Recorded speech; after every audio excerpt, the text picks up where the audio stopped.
বিরতির পর স্বাগত। নির্বাচন পরবর্তী সন্ত্রাসের অভিযোগ উঠে এলো এবার শিবনগর এলাকা থেকে। জানা গেছে বিরোধী দলের এক নেতাকে পিটিয়ে রক্তাক্ত করার অভিযোগ কিছু দুষ্কৃতীদের বিরুদ্ধে। জানা গেছে ঘটনাটি ঘটেছে গতকাল রাতের আধারে শিবনগর উদিচি ক্লাব সংলগ্ন এলাকায় মনীষ ঘোষ নামে এক ব্যক্তির বাড়িতে আক্রমণ সংগঠিত করে কিছু দুষ্কৃতীরা, বাড়ি ঘর ভাঙচুর করে দুষ্কৃতীরা। ঘটনাস্থলে আগরতলা পূর্ব থানার পুলিশ সহ টিএসআর এর বিশাল বাহিনী সেখানে উপস্থিত হয়, মোতায়েন করা হয়। ঘটনায় রীতিমতো রাত থেকে এলাকায় আতঙ্ক। খবর পেয়ে আজ সকালেই সে বাড়িতে ছুটে যান প্রাক্তন মুখ্যমন্ত্রী মানিক সরকার সহ সিপিএম এর অন্যান্য নেতৃত্বরা।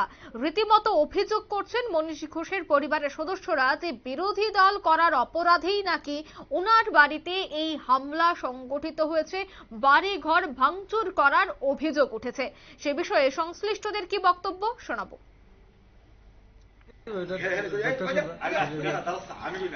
আপনারা কি ঘটনাস্থলে কারুকে পাইছেন? না না, কি কি ক্ষতি হয়েছে এই বাড়িতে আক্রমণের ফলে? গ্লাস ভাঙছে।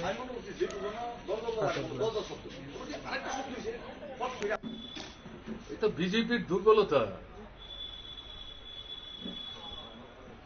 এটা শক্তির লক্ষণ না তো। জনগণ থেকে যে বিচ্ছিন্ন হচ্ছে,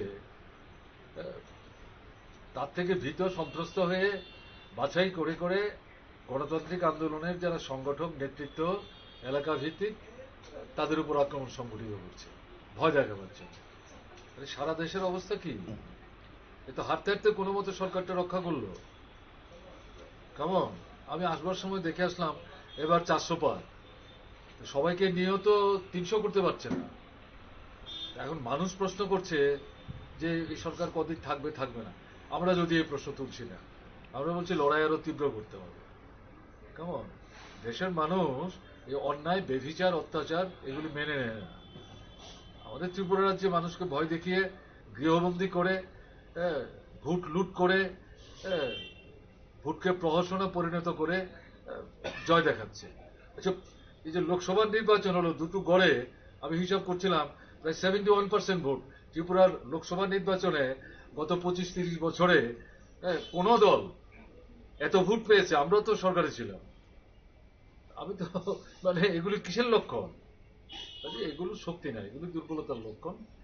মানুষ তো এগুলি মানে দেখছে এবং মনে করার কোনো কারণ নেই যে এভাবে করেই চলবে, এটা মনে করার কোনো কারণ নেই।